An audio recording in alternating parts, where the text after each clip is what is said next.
The voicemail came through at 11:42 p.m. on a Tuesday. I was already in bed, not sleeping, just lying there in the dark the way I'd been doing for months. The phone lit up on the nightstand. I didn't recognize the number. I let it go to voicemail. Then I played it back. "Mrs. Cunningham, this is Dean from the Bellamy Hotel downtown. I'm calling about your husband, Stanley Cunningham. There's been an incident. Please call us back as soon as possible." My hands were steady when I called back. They were always steady now. That was what happened when you spent enough time in a marriage that had gone cold. You learned to keep your hands from shaking. "This is Janice Cunningham," I said when someone answered. "Someone just called me about my husband." There was a pause. Then a different voice came on the line. "Mrs. Cunningham, I'm the night manager here. I'm very sorry to tell you this. Your husband passed away this evening. It appears to have been a heart attack.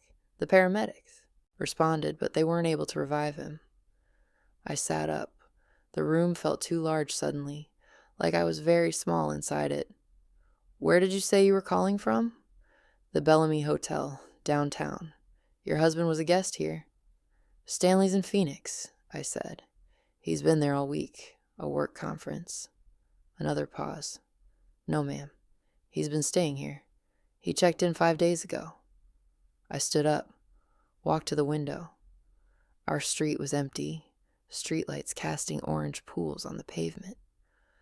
"I need to come there," I said. "Of course. Would you like me to—" I ended the call. I drove downtown in my pajamas with a coat over them. It was February, cold enough that my breath fogged in the car until the heater kicked in. The Bellamy was the kind of hotel where executives stayed during business trips. Nice, but not luxurious. Anonymous. The kind of place you could disappear into. The night manager met me in the lobby. He was young, maybe 30, with tired eyes and careful sympathy in his voice. "Mrs. Cunningham, again, I'm so sorry for your loss. Is there anything we can do to help? I need to see the room. The police have already cleared it. They determined it was natural causes, but if you'd like to collect his belongings, please."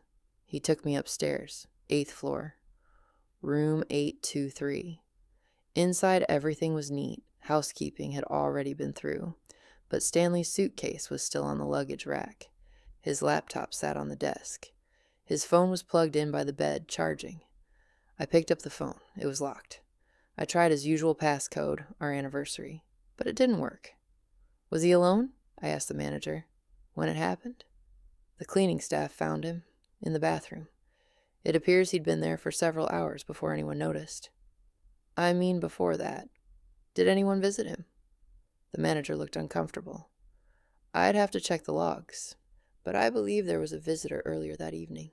A woman." Something inside my chest pulled tight. "Do you have her name?" "We don't track visitors. I'm sorry." I looked around the room. Everything looked normal. Stanley's clothes folded in the suitcase the way he always folded them. His work badge clipped to his jacket. His wedding ring on the nightstand. The wedding ring he always wore. Why had he taken it off? I picked it up, looked inside. Our initials were engraved there, along with the date, 22 years ago. "Mrs. Cunningham?" The manager was still standing in the doorway. "Would you like help transporting his things?" "Yes," I said. "Thank you." I called Stanley's office at 8 a.m. His assistant, Miranda, answered on the second ring. "Oh, Janice." Her voice went soft immediately. "I just heard. I'm so sorry. We're all in shock here."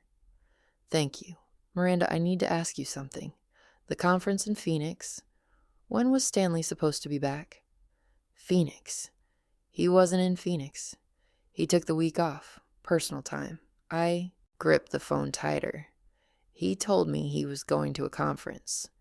"No, he put in for PTO about a month ago. Said he needed to handle some family matters.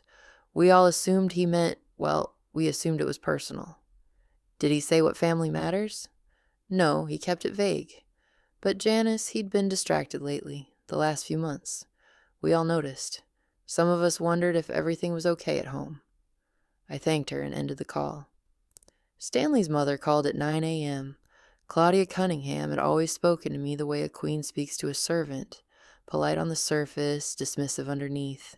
She'd never approved of Stanley marrying me. I was from the wrong background, wrong family, wrong everything. Janice, her voice was clipped. I've just heard about Stanley. This is terrible. Just terrible. Yes. Gary and I are making arrangements for the funeral. We'll be handling everything. Gary was Stanley's older brother. They worked together in the family. Business, commercial real estate investments that Claudia had started decades ago. Stanley was VP of operations. Gary was CEO. I'd like to be involved, I said. Of course. But given the circumstances, I think it's best if family handles the details. You understand? I'm family. You're his wife, Claudia said. But Gary and I are his blood. We know what Stanley would have wanted. A private service, something dignified, not a spectacle. I wasn't planning a spectacle. No, of course not. But grief makes people act irrationally. We just want to make sure everything is handled properly, respectfully, for Stanley's sake. When is the service? Saturday. We'll send you the details. Janice, there's one other matter we need to discuss. Stanley's will. My stomach dropped. What about it? Gary has a copy. Stanley updated it last year. We should meet to go over the terms. There are some complications. What kind of complications? Financial ones. Stanley had some debts we weren't aware of, and his assets are structured in a particular way. Gary can explain it better than I can. Can you come to the office tomorrow? I agreed because I didn't know what else to do. That night I went through Stanley's things. The clothes from his suitcase, the laptop, the phone I still couldn't unlock. I found a receipt in his wallet. Dinner for two at an expensive restaurant downtown. 3 nights ago, $87. I'd eaten frozen pizza that night, alone in our house thinking Stanley was in Phoenix. I found another receipt. Flowers. Delivered to an address I didn't recognize. 2 weeks ago, I found a credit card I'd never seen before. Not one of our joint cards. A separate account in Stanley's name only. I called the number on the back of the card. Navigated the automated system until I reached a human. I'm calling about my husband's account, I said. He recently passed away. I need to understand his recent transactions. I'm so sorry. For your loss, let me pull up the account. Can you verify some information? I gave her Stanley's social security number, his date of birth, his mother's maiden name, everything I knew. All right, I have the account here. What would you like to know? The most recent charges. Let's see. There's a charge from yesterday. The Bellamy Hotel, $417. Before that, there's a recurring monthly charge. Ashbury Property Management, $2,800. That's been going through for, looks like about 3 years now. 3 years. What's Ashbury Property Management? I asked. I don't have details beyond the merchant name. It could be a rental property, storage unit, something like that. I thanked her and ended the call. Then I searched for Ashbury Property Management online. They managed residential apartments, high-end buildings downtown. Stanley had been paying for an apartment for 3 years, an apartment I knew nothing about. I didn't sleep that night. I lay in bed and stared at the ceiling and tried to understand. Stanley and I had been married for 22 years. We'd met in college, dated for 3 years, got married the summer after graduation. We'd built a life together, bought a house, managed careers, attended each other's work events and family dinners, and did all the things married people do. But somewhere along the way, we'd stopped talking, really talking. The conversations became transactional. Did you pay the electric bill? What time will you be home? Can you pick up milk? We stopped having sex about 5 years ago. It wasn't a conscious decision. It just faded. And neither of us brought it up. It felt easier not to. We started sleeping in separate rooms about 2 years ago. Stanley said he snored and didn't want to keep me awake. I said that was fine. I liked having my own space anyway. And gradually, without either of us saying it out loud, we became roommates who happened to share a last name. I thought that was just what happened in long marriages.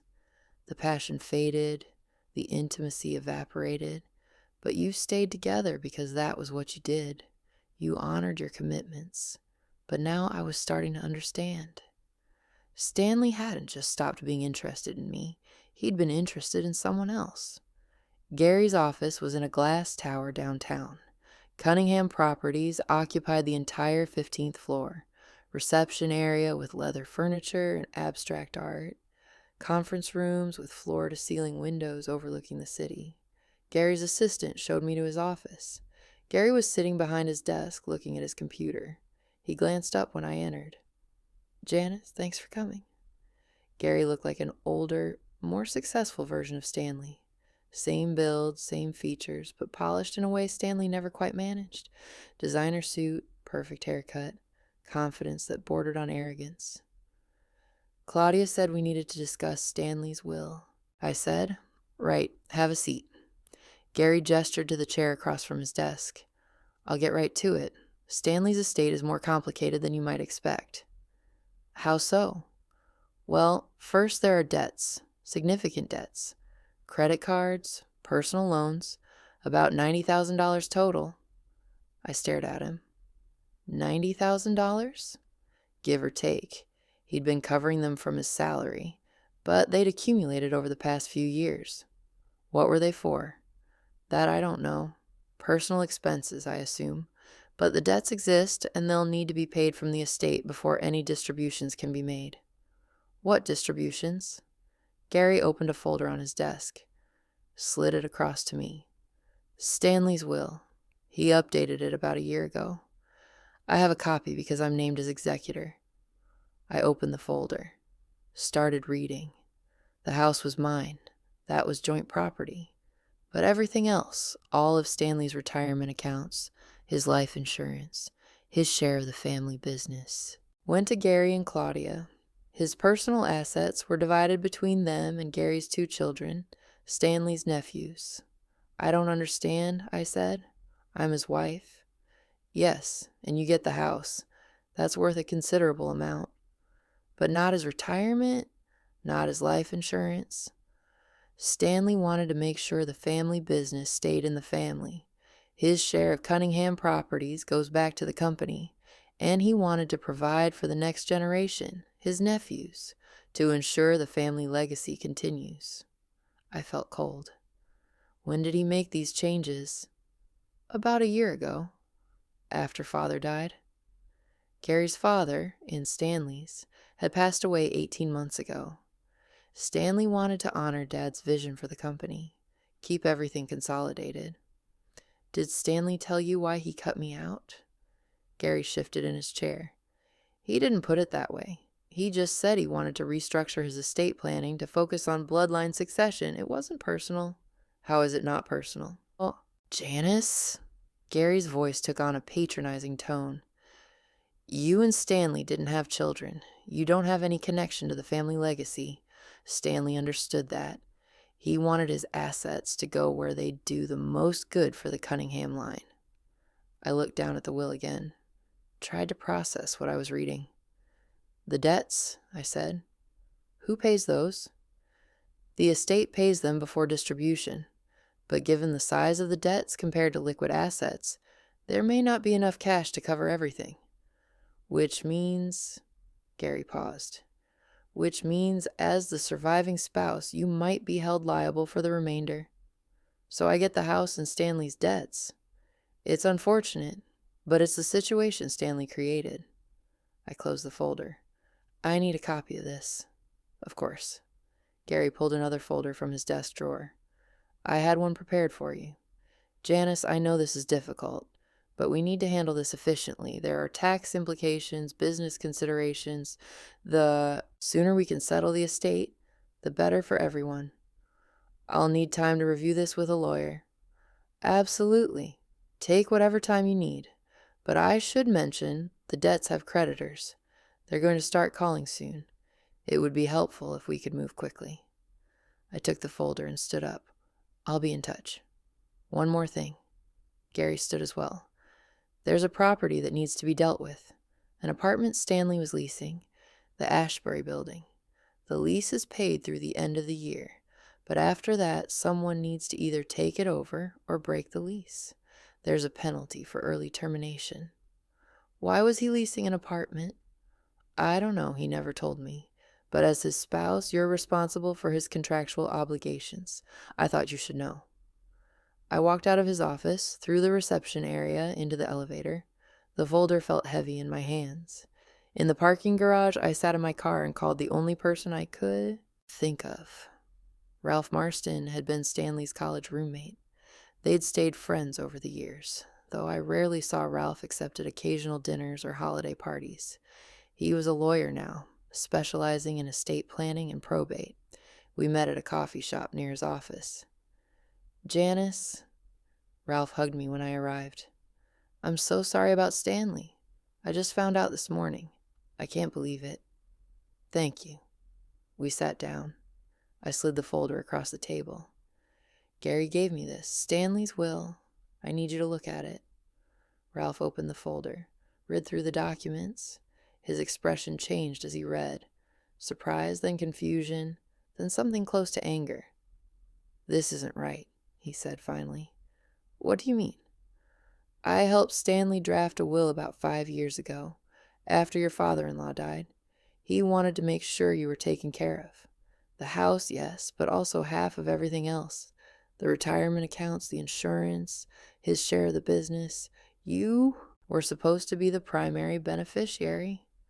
But this says, I know what this says. This is a different will. Stanley must have gone to another lawyer. Why would he do that? Ralph looked at me carefully. Was everything okay between you two?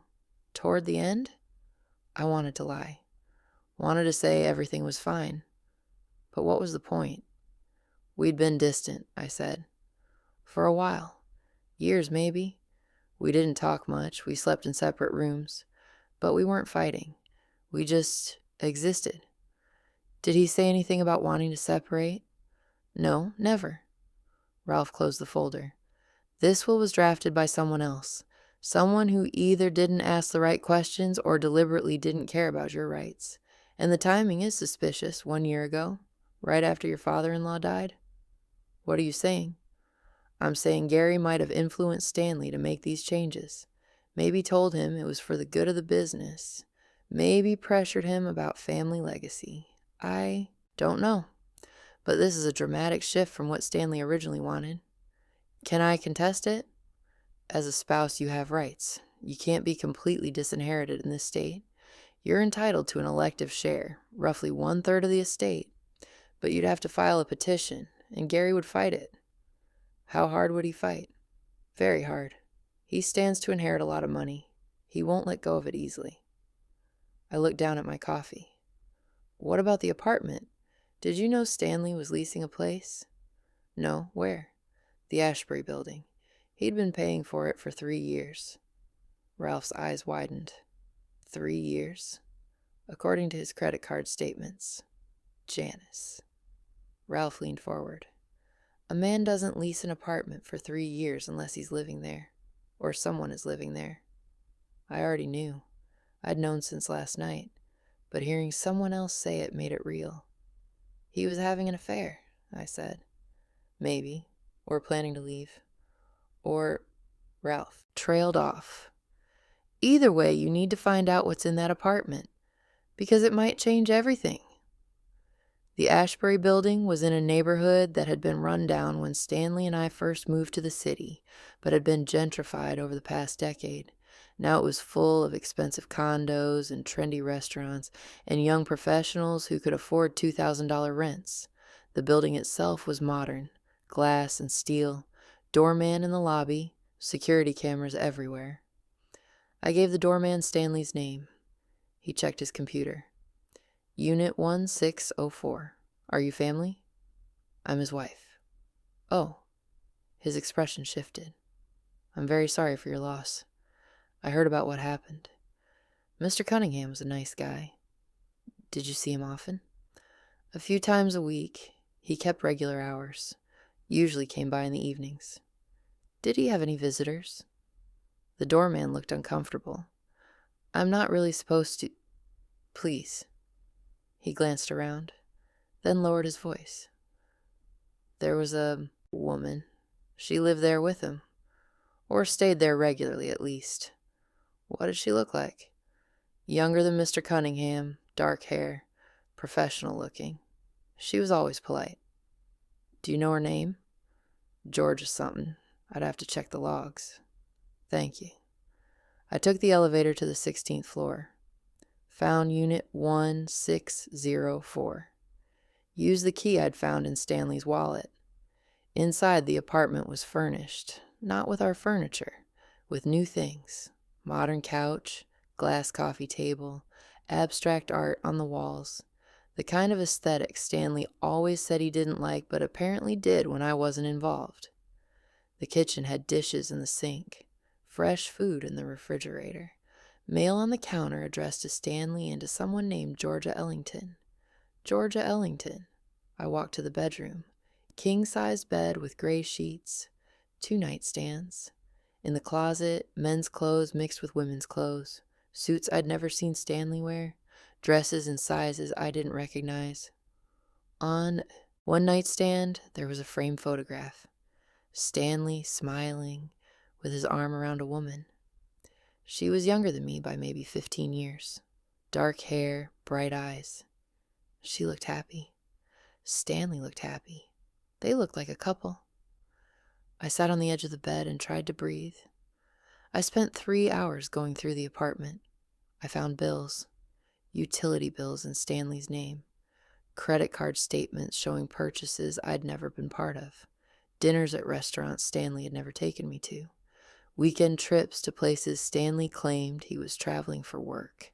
I found birthday cards, anniversary cards, Valentine's Day cards, all signed Love Georgia, anniversary cards, which meant they'd been together long enough to celebrate anniversaries. I found a second laptop in the desk. When I opened it, it didn't require a password. The desktop background was a photo of Stanley and Georgia on a beach somewhere warm, both of them tan and relaxed and completely at ease. I opened the documents folder, found files organized by year, financial records, budgets, spreadsheets tracking expenses, and emails. Hundreds of emails between Stanley and Georgia, dating back 3 years. I started reading. The emails told a story. Stanley had met Georgia at a professional conference. She worked in marketing for a tech company. They'd hit it off, started emailing, then texting, then meeting for coffee, then more. Stanley had been honest with her, at least partially. He told her he was married but unhappy, that his marriage had been empty for years, that he and I were basically strangers living in the same house. Georgia had been sympathetic, understanding. She didn't push. They took it slow. But gradually, over months, they fell in love. Stanley rented the apartment. Georgia moved in. They built a life together. And Stanley never told me. He didn't file for divorce, didn't ask for separation, just maintained both lives simultaneously, coming home to me when it was convenient, going to the apartment when he wanted to, living 2 separate existences and hoping neither one would collapse. The most recent emails were from a week ago. Georgia, I know this is hard, but we can't keep living like this. You need to make a decision. Stanley, I know. I'm going to talk to her. This weekend, I promise. Georgia, you've been saying that for months. Stanley, this time I mean it. I just need to figure out the right way to do it. Georgia, there is no right way. There's just the honest way. Stanley, I know. Give me a few more days. But he'd never gotten those few more days, because 3 days later, he was dead. I printed the emails, took photographs of everything else, the bills, the cards, the evidence of 3 years of lies. Then I locked the apartment and left. At home, I spread everything out on the dining room table, looked at it all together. Stanley had been living a double life for 3 years. Spending money I didn't know about. Building a relationship with someone he'd never mentioned. Planning a future that didn't include me. And his family had known, or suspected. That was why Gary was so quick to present the will. Why Claudia was so dismissive. They knew Stanley had moved on. They just hadn't told me. My phone rang. It was a number I didn't recognize. Hello? Is this Janice Cunningham? A woman's voice. Young. Shaky. Yes. Who's this? My name is Georgia Ellington. I think we need to talk. We met at a coffee shop in a neighborhood neither of us lived in. Neutral territory. Georgia was waiting when I arrived. She looked exactly like her photos. Pretty, composed, but her eyes were red like she'd been crying. Thank you for meeting me, she said as I sat down. Why did you call? Because I went to the apartment today, and I saw that someone had been there. You'd moved things around, open drawers. I figured it had to be you. Yes. I'm sorry, she said. I'm so sorry. I know that doesn't mean anything, but I need you to know I didn't want this to happen like this. How did you want it to happen? She looked down at her coffee. Stanley said he was going to tell you, that he was going to ask for a divorce. He kept saying it was going to happen soon. I believed him. He told you we were basically separated. Yes, he said you lived separate lives, separate bedrooms, that you barely spoke, that the marriage had been over for years in everything but name. That was true, I said. We were distant, but we were still married, still living together, still presenting as a couple to everyone who knew us. I know that now. After he died, people started talking. I realized he'd been lying to both of us, telling you one thing, telling me another. How did you find out he died? I was at the apartment that night, waiting for him. He was supposed to come home after a meeting, but he never showed up. I tried calling. Nothing. Then the next morning I saw the news. His name, his photo, hotel where he died. I couldn't believe it. Did you go to the funeral? I stood in the back. I wanted to see. I don't know what I wanted to see, but I watched, and I saw you, and I realized I'd been living in a fantasy, that Stanley had created this whole other world with me while keeping his real life intact with you. Why are you telling me this? Georgia looked at me directly. Because his family called me, his brother, Gary. My stomach dropped. What did he say? He said he knew about me and Stanley. He said Stanley had told him about the affair, and he said if I wanted to avoid getting dragged into the estate proceedings, I should disappear. Stop claiming any connection to Stanley. Let the family handle everything quietly. He threatened you. Not explicitly, but the message was clear. He said it would be better for everyone if I just went away. Are you going to? I don't know. I loved Stanley. I thought we had a future, but he's gone, and I'm realizing I never really knew him at all. She paused. What about you? What are you going to do? I thought about the will, the debts, the apartment I was supposedly responsible for. Gary's smug confidence that everything would be handled quietly. I'm going to fight, I said. Ralph filed the petition to contest the will on Monday. The grounds were undue influence. Stanley had been pressured by his family to change his estate planning in ways that didn't reflect his true wishes. The emails I'd found on the laptop supported this. Messages between Stanley and Gary about family obligations and protecting the business and honoring Dad's legacy. Ralph also filed for my elective share. 1/3 of the estate, regardless of what the will said. Gary's response came within 48 hours. A phone call, not from Gary himself, but from his attorney. Mrs. Cunningham, my name is Dean Weatherford. I represent Gary Cunningham in the matter of Stanley Cunningham's estate. I understand you filed a petition to contest the will. That's correct. I need you to understand something. This petition is baseless. Stanley's will is clear and valid. He had every right to distribute his assets as he saw fit. And if you pursue this action, we will be forced to defend it vigorously, which means exposing certain facts about your marriage that you may not want made public. What facts? The separation, the affair Stanley was having, the fact that your marriage had effectively ended years before his death. If this goes to court, all of that becomes part of the record. Everyone will know. I'm aware. Are you? Because once this information is public, your reputation will be destroyed. You'll be the bitter ex-wife who tried to profit from her husband's death, despite the fact that he'd clearly moved on. Stanley never filed for divorce. We were still married when he died. Technically, but the reality is different, and we will make sure the judge understands that reality. Mr. Weatherford, please tell Gary that if he wants to avoid a fight, he should settle fairly. Give me what I'm entitled to as a spouse. Otherwise, I'm prepared to expose everything, including the ways he manipulated Stanley into changing his will. There was a long pause. You're making a mistake. I don't think I am. He hung up. The next call came from Claudia. Janice, this is getting out of hand. You mean the petition? I mean this entire situation. The legal battle. The accusations against Gary. It's unseemly. Stanley wouldn't have wanted this. Stanley didn't leave me much choice. He left you the house. That's more than enough. It's not enough. And you know it. I was his wife for 22 years. I'm entitled to more than the house and his debts. You're entitled to what Stanley wanted you to have. He made his wishes clear in his will. His wishes were influenced by... Gary, I have evidence of that. Claudia's voice went cold. What evidence? Emails between Stanley and Gary. Messages where Gary pressured Stanley about family obligations, about keeping assets in the bloodline, about restructuring his estate to benefit the business. That's not pressure. That's family discussion. It's manipulation. And if this goes to court, everyone will see it.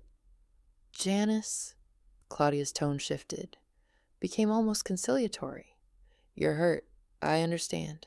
Stanley betrayed you with that woman, Georgia. You found out about the affair, and now you're lashing out. But this isn't the way to handle it. I'm not lashing out. I'm protecting my rights. Your rights? You want to talk about rights? You were a negligent wife. You let your marriage deteriorate to the point where Stanley had to seek comfort elsewhere. You drove him to Georgia, and now you want to blame his family for the consequences of your own failures? I felt something sharp move through my chest, but my voice stayed steady. If that's what you want to argue in court, go ahead. But I'll make sure everyone knows about the financial pressure Gary put on Stanley, the investments that failed, the money Stanley lost trying to help Gary's business, the debts he accumulated because he couldn't say no to his own brother. Silence. What are you talking about? Claudia asked carefully. I've been going through Stanley's financial records. He lent Gary money. A lot of money. Investments that were supposed to pay off but never did. And when Stanley asked for repayment, Gary kept putting him off, kept saying it would be handled later, kept pressuring Stanley to be patient. You can't prove that. I can. I have bank statements, emails, documentation of every transfer, and I'll use all of it if I have to. Another long silence. Drop the petition, Claudia said finally. We'll negotiate a settlement, something fair. But I need you to drop the petition first. No, you settle. First, then I'll drop it. That's not how this works. Then I guess we're going to court. I hung up. The deposition started 3 weeks later. Gary was deposed first. Ralph asked him about the financial relationship between Stanley and Gary, about the failed investments, about the money Stanley had lent that was never repaid. Gary claimed it was all above board. Family helping family, no pressure involved. Ralph showed him the emails, messages where Gary asked Stanley for bridge loans, where he promised repayment soon, where he suggested Stanley restructure his estate to protect the business. Gary's attorney objected to most of the questions, but the damage was done. The emails made it clear Gary had been using Stanley as a personal bank. Claudia was deposed next. She claimed she knew nothing about the financial arrangements between her sons. She said Stanley had never mentioned any problems. She said the will was Stanley's choice and his alone. Ralph asked if she knew about Georgia. I knew Stanley was unhappy in his marriage, Claudia said. I knew he'd been spending time elsewhere, but I didn't pry. That was between Stanley and Janice. Did you encourage Stanley to leave Janice? I encouraged him to do what made him happy. Did you tell him his assets should stay in the family bloodline? I may have expressed that sentiment. Yes. Did you tell him Janice didn't deserve to inherit because she hadn't given him children? Claudia's expression hardened. I don't recall saying that exactly. But you did express concern that Janice wasn't connected to the family legacy? Perhaps. Ralph looked at me, then back at Claudia. Mrs. Cunningham, did you know your son was planning to ask Janice for a divorce? I suspected it was coming. Did he tell you he was going to do it? Not in so many words, but he indicated he was moving in that direction. When was this? About a year ago, when he updated his will. So the will was drafted in anticipation of a divorce that never actually happened? I suppose you could interpret it that way. Ralph smiled. No, thank you. No further questions. My deposition was last. Dean Weatherford, Gary's attorney, asked me about the marriage, about when Stanley and I stopped sleeping in the same room, about when we stopped having sex, about whether I knew Stanley was unhappy. I answered honestly. Yes, we'd grown distant. Yes, we'd stopped being intimate. Yes, I knew something was wrong, but I didn't know what to do about it. Did you try to fix the marriage? Weatherford asked. I thought we were both just going through a rough patch. I thought it would get better. But it didn't. No. In fact, it got worse, to the point where Stanley felt the need to start a relationship with another woman. Yes. And you had no idea? No, he never told me. Because you weren't paying attention, Ralph objected. Argumentative. The judge sustained it. Weatherford tried again. Mrs. Cunningham, isn't it true that you were so checked out of your marriage that you didn't notice your husband had an entire separate life? I noticed we were distant. I didn't know he was having an affair. You didn't know because you didn't want to know. That's not true. Then how do you explain the fact that he rented an apartment 3 years ago and you never noticed? That he spent thousands of dollars you never questioned? That he took trips you never verified? I looked at him directly. Stanley lied. He was good at it. He told me he was traveling for work. I believed him. Because he was my husband. And I trusted him. You trusted him. But you weren't involved in his life enough to notice the lies. I was involved. We had dinner together most nights he was home. We talked about work, about family, about daily things. But he never mentioned Georgia. He never mentioned the apartment. He kept that part of his life completely separate. That's not my failure. That's his choice. Weatherford looked at his notes. Let's talk about the will. You're contesting it on grounds of undue influence. You claim Gary pressured Stanley to change his estate planning. But isn't it possible Stanley simply wanted to provide for his family, his brother, his mother, his nephews, without any pressure at all?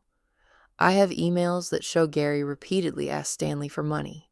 That show Stanley expressing concern about the financial strain.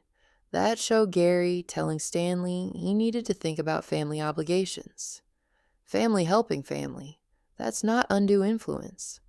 It is when it's combined with pressure to restructure an estate, when Gary stands to benefit directly from Stanley's death. Gary stands to benefit because Stanley wanted him to benefit, because Stanley chose to prioritize bloodline over a marriage that had already ended in everything but name. Ralph stood. Objection. The marriage hadn't ended. They were still legally married, still living together. The fact that the relationship was strained doesn't mean it was over. The judge nodded. Sustained. Let's keep the questions focused on the facts, Mr. Weatherford. But the damage was done. Weatherford had planted the idea. The marriage was functionally over. Stanley had moved on. The will reflected his true wishes. The hearing was scheduled for 6 weeks later. In the meantime, I kept going through Stanley's records, looking for anything that might help.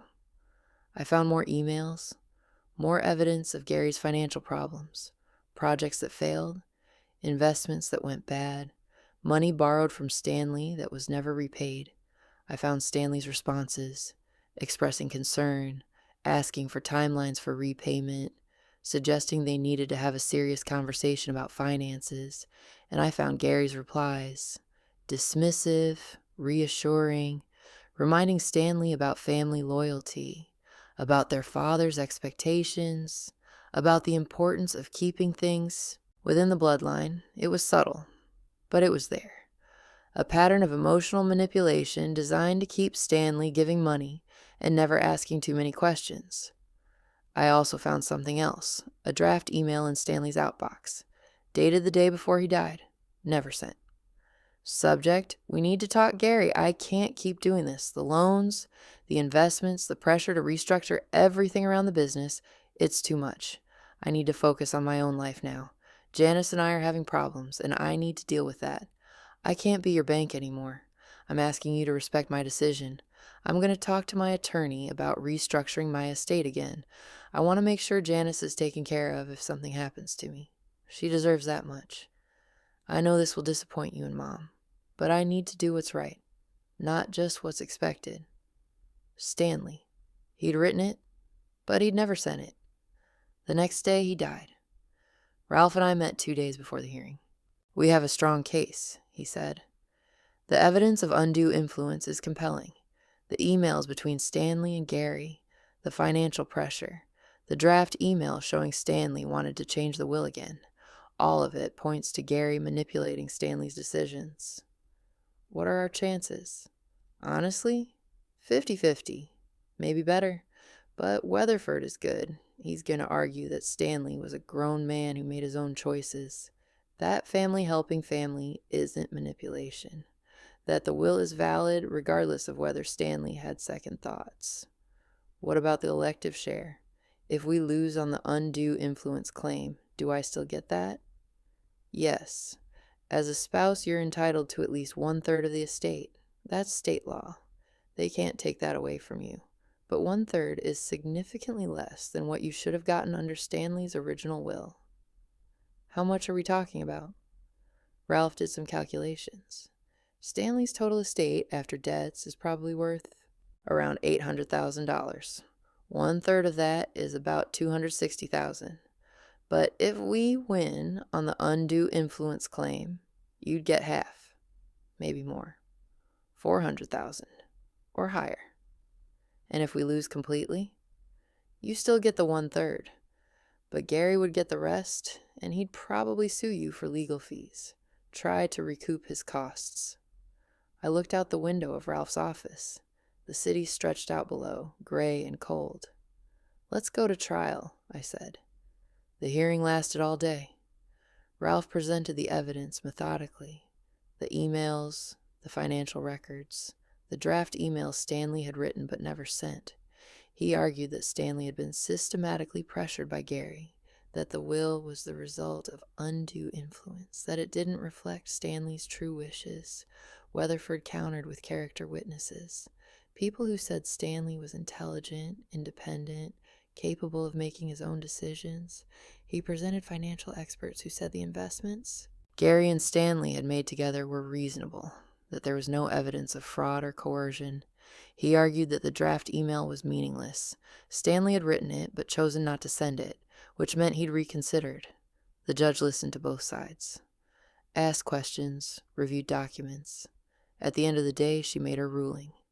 Based on the evidence presented, I find that there are troubling elements in the relationship between Stanley Cunningham and his brother Gary. The pattern of financial requests, combined with the timing of the will changes, suggests a degree of influence that may have affected Stanley's decision-making.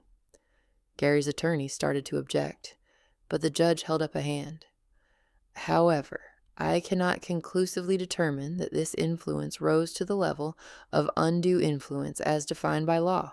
Stanley Cunningham was an educated, experienced professional.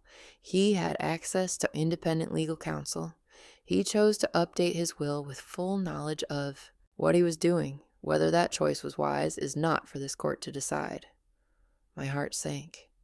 That said, the judge continued, Mrs. Cunningham is entitled to her elective share as the surviving spouse. I am ordering that she receive 1/3 of the estate, calculated after all debts and expenses are paid.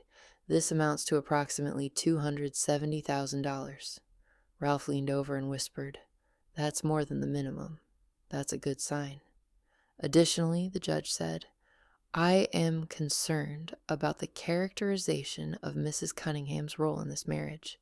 The evidence does not support the claim that she was negligent or inattentive. The fact that Stanley chose to conduct an affair in secret does not absolve him of responsibility for his choices. Mrs. Cunningham was the victim of deception, not the cause of it. She looked at Gary and Weatherford. I am also troubled by the financial relationship between Stanley and Gary Cunningham. While I cannot rule that it constituted undue influence, I believe it merits further examination. I am therefore ordering a full accounting of all financial transactions between the brothers over the past 5 years. If evidence of impropriety is found, this case may be reopened. Gary's face went dark.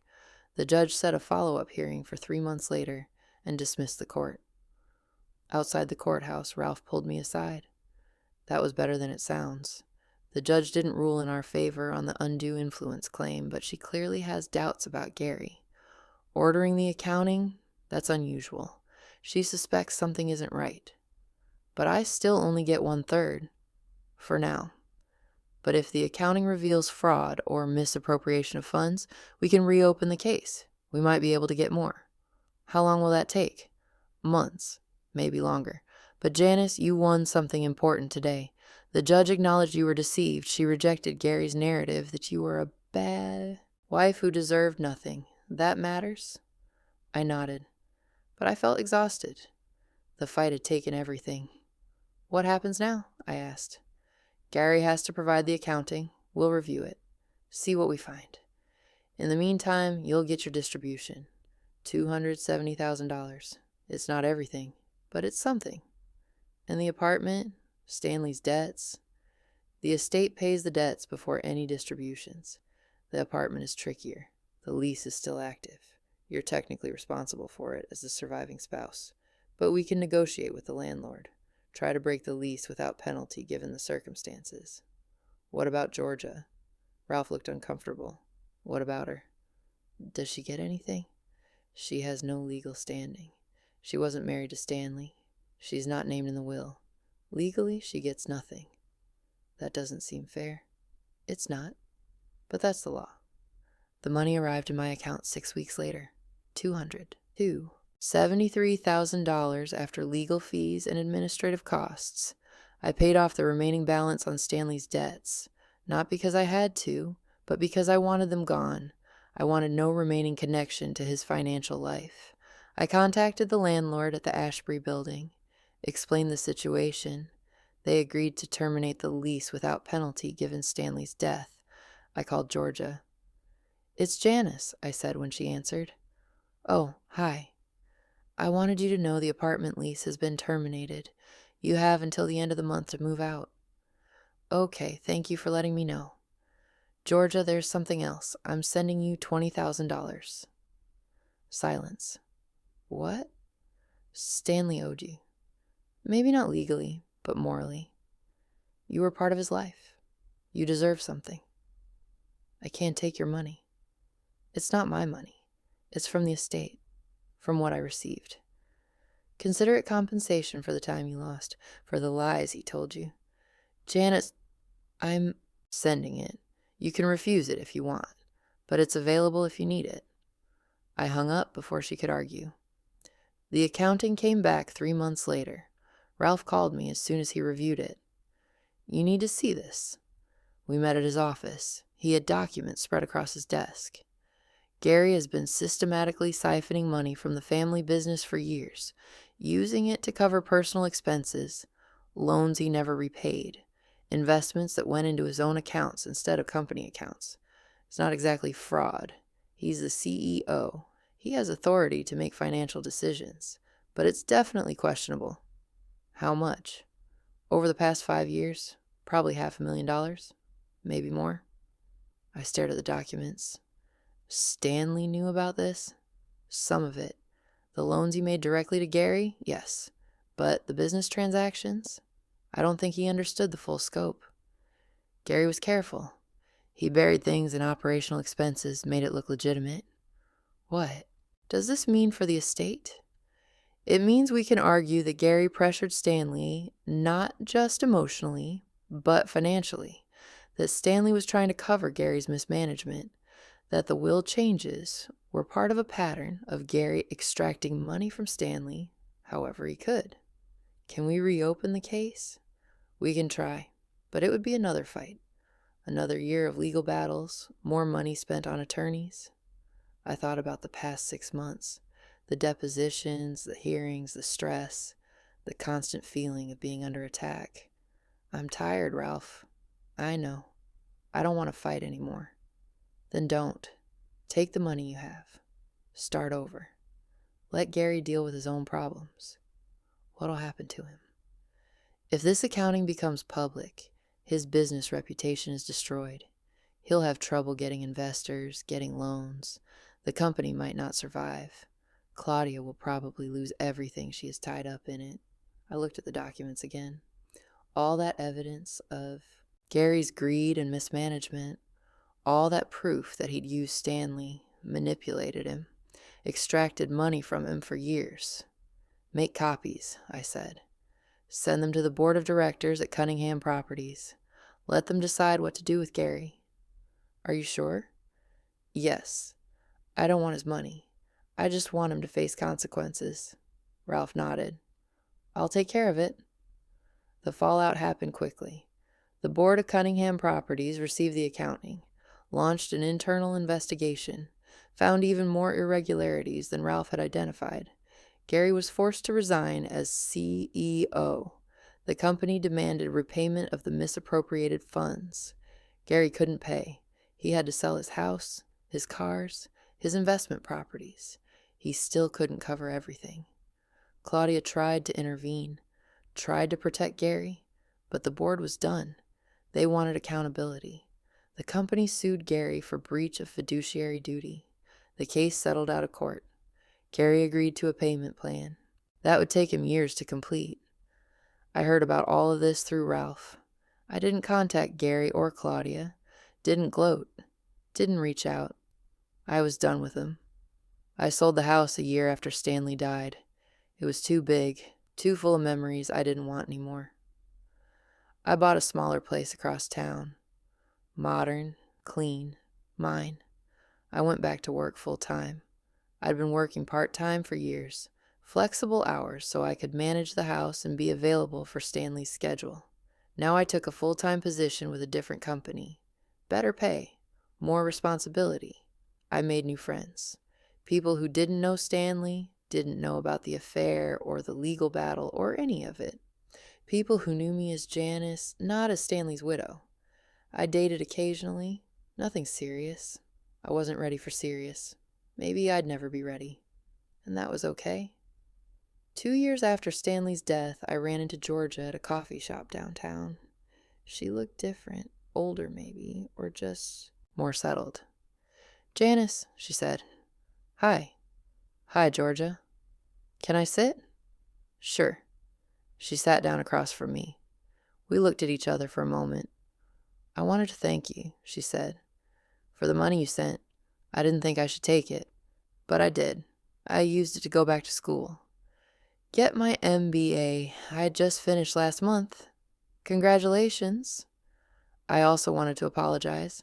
I know I said it before, but I need to say it again. I'm sorry for my part in what happened.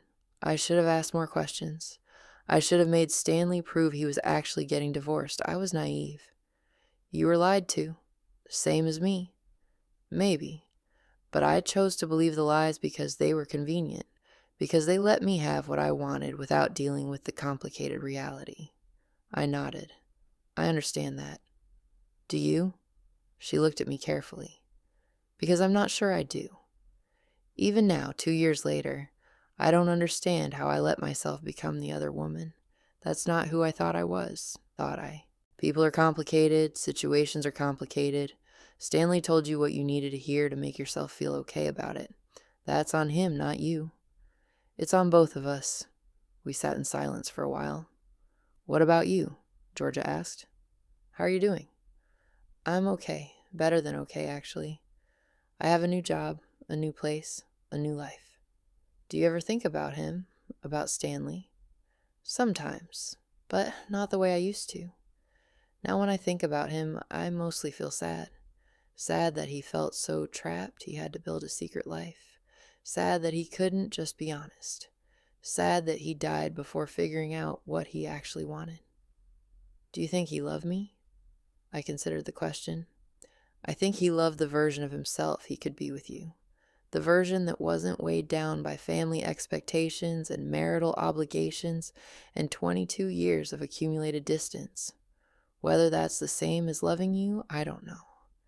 Georgia looked down at her coffee. I think about that a lot, whether he loved me or just loved the escape I represented. Maybe both. Maybe. She stood up. I should go, but thank you for talking to me, for not hating me. I don't hate you, Georgia. I never did.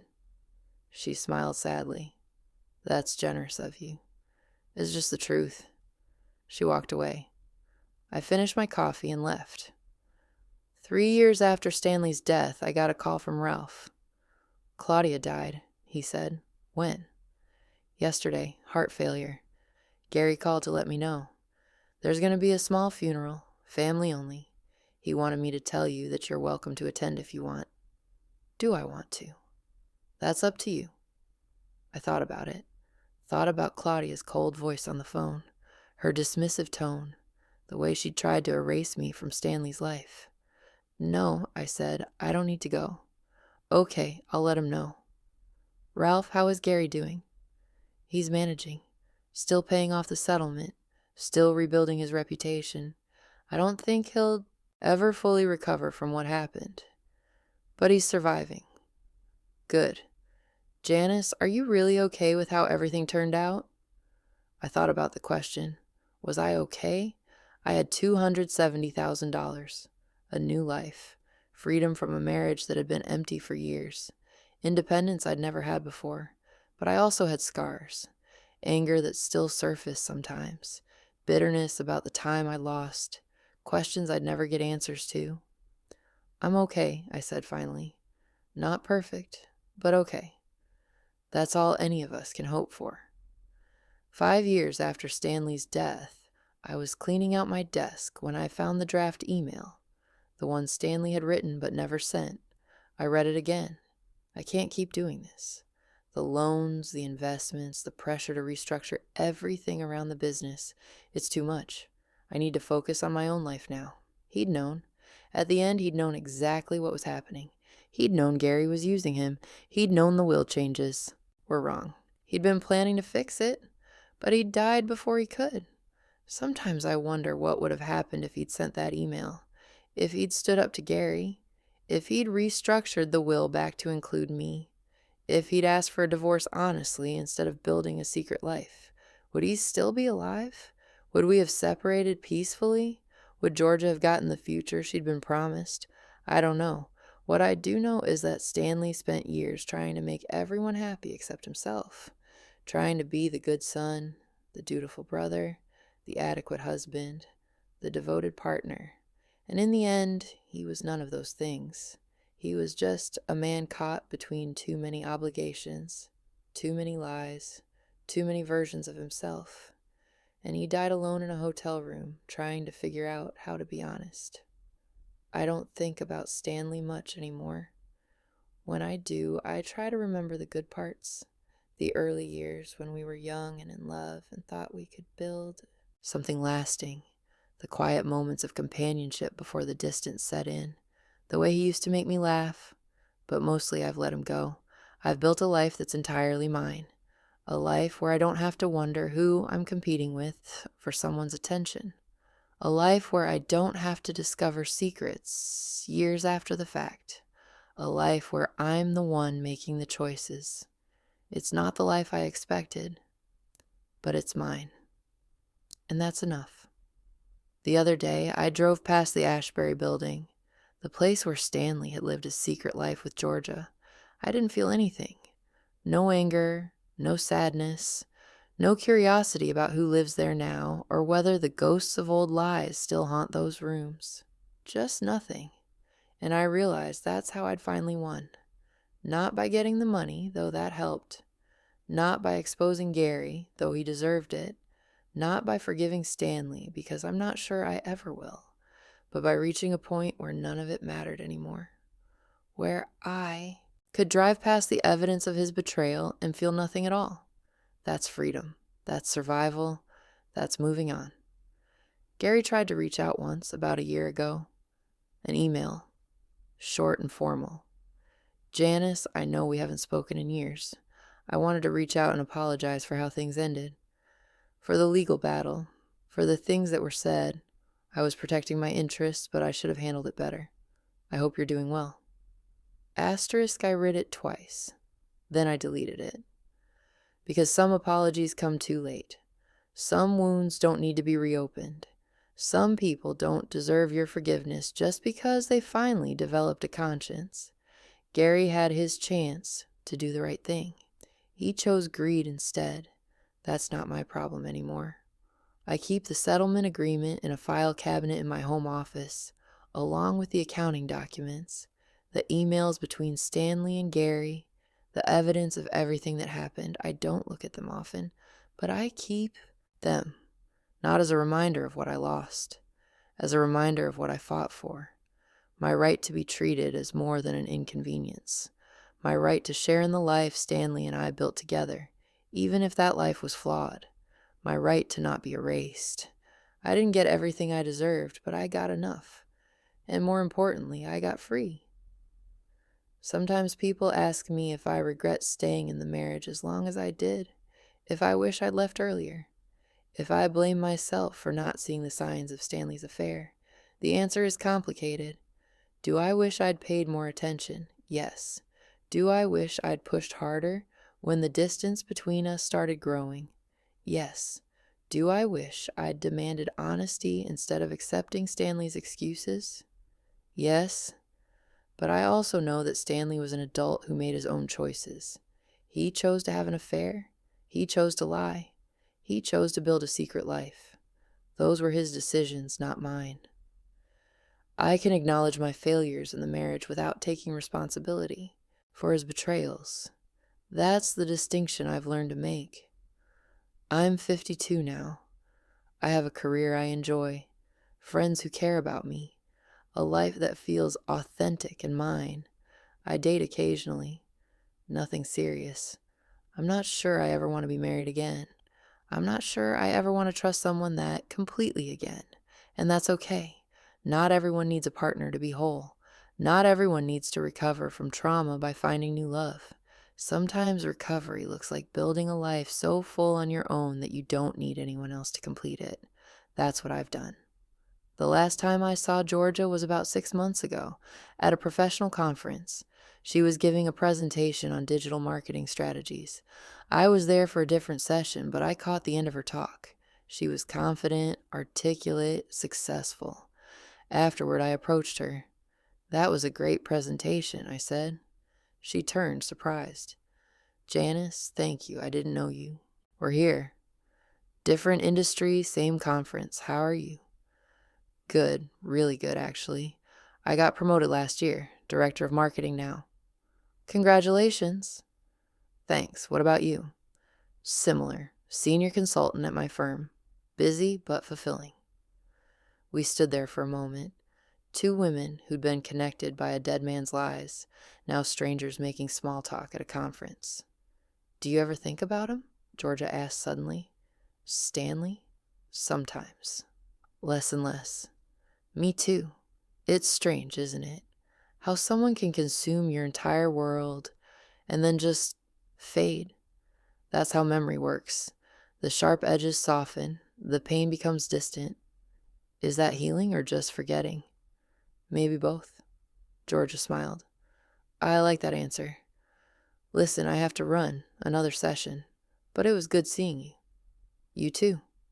She walked away.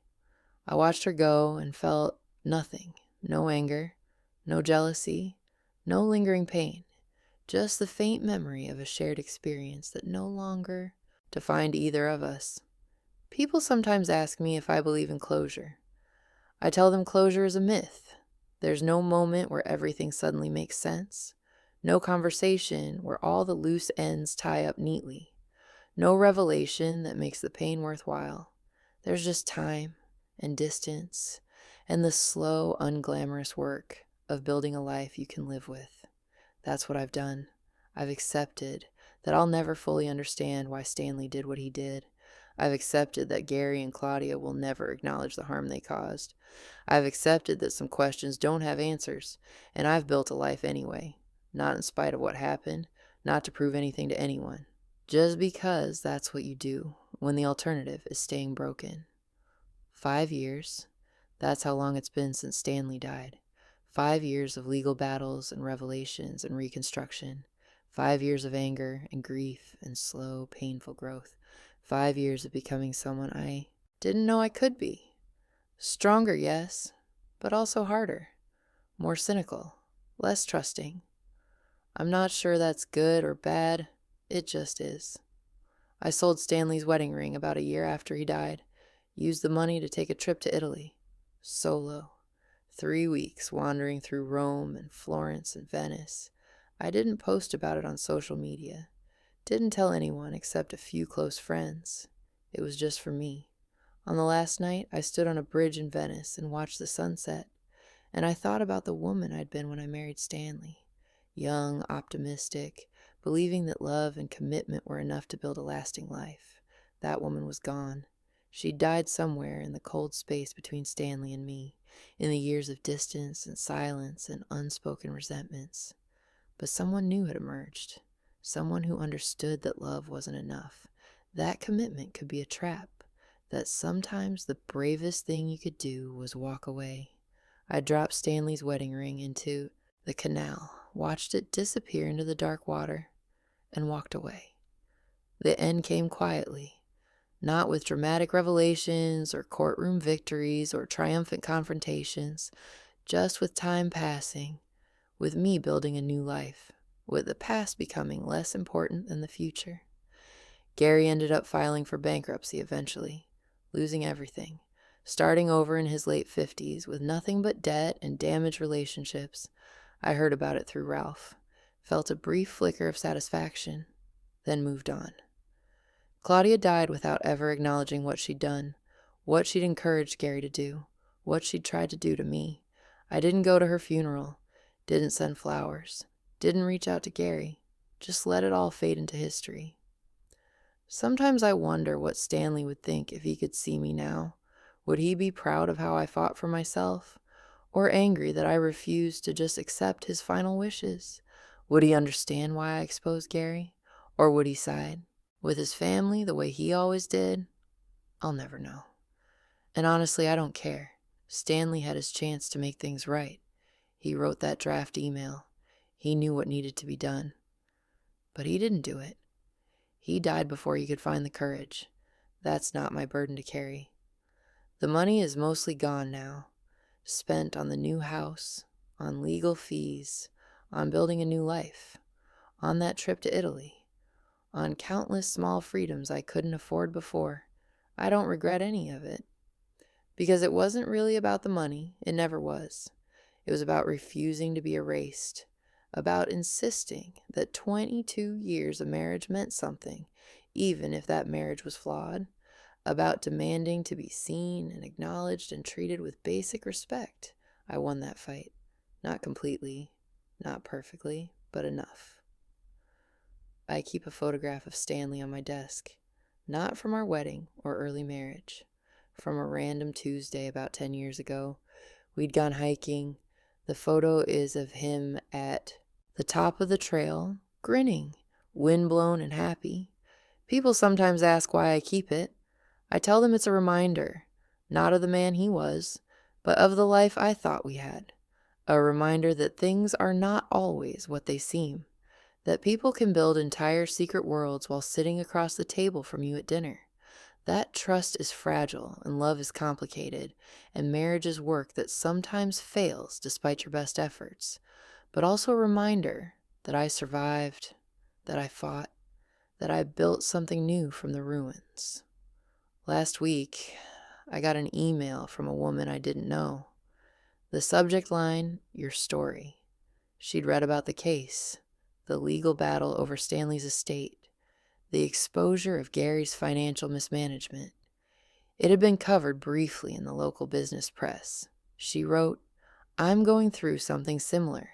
My husband died 6 months ago, and his family is trying to cut me out of his estate. They claim I was a bad wife, that the marriage was essentially over, that I don't deserve anything. Reading about your case gave me courage. I hired a lawyer. I'm fighting back.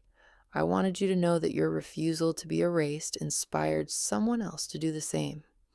I read the email 3 times. Then I wrote back, "Fight hard. Don't let them make you invisible. Don't let them rewrite history to suit their narrative. You deserve to be seen and acknowledged and treated with respect. It won't be easy, but it's worth it. Not just for the money, for your dignity. Good luck." I sent it and felt something unexpected. Pride, not in what I'd won, but in what I'd refused to lose. My voice, my story, my right to exist in the narrative of my own life. That's what this was all about in the end. Not revenge, not justice, not even fairness. Just the simple, stubborn insistence that I mattered. That my 22 years with Stanley meant something, even if those years ended in betrayal. That I wouldn't be quietly erased to make things easier for everyone else. That I would fight. And I did. Sometimes late at night, when I can't sleep, I think about that hotel room. Room 823 at the Bellamy. Stanley died there. Alone. From a heart attack no one saw coming. I wonder what his last thoughts were. If he was thinking about me, or Georgia, or Gary, or the mess he'd made of everything, or if he was just scared. Just a 53-year-old man having a heart attack, desperately wishing he'd made different choices.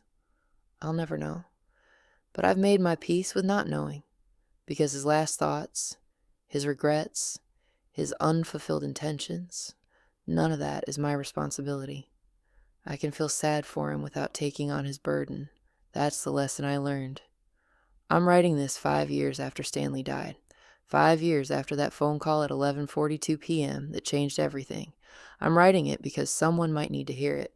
Someone might be in a marriage that's gone cold. Might be discovering secrets they didn't know existed. Might be facing a family that's trying to erase them. And they need to know you can fight back.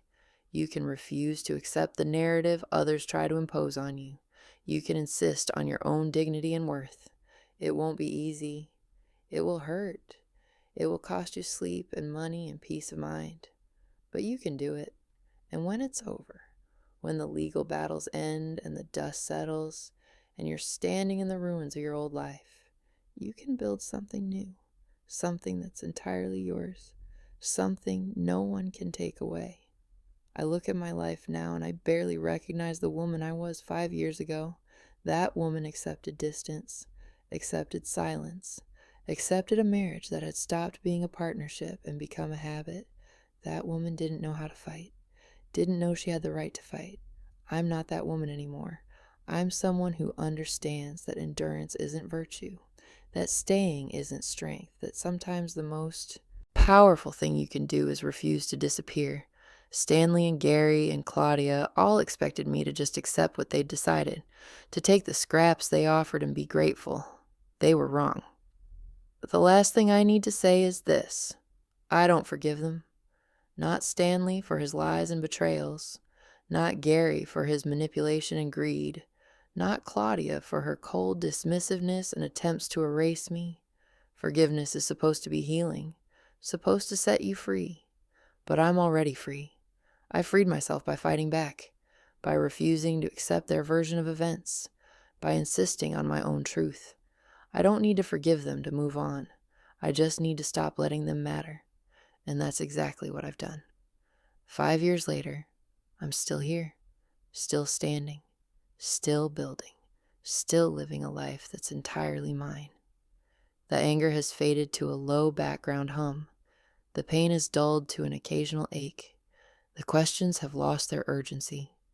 What remains is just me, Janice Cunningham, not Stanley's widow, not Gary's opponent, not Claudia's disappointment, just me. And that's the real victory. Not the money, not the legal wins, Not the exposure of Gary's crimes. Just a simple, hard-won right to be myself. Without apology, without explanation, without anyone else's permission. That's what I fought for. And that's what I won.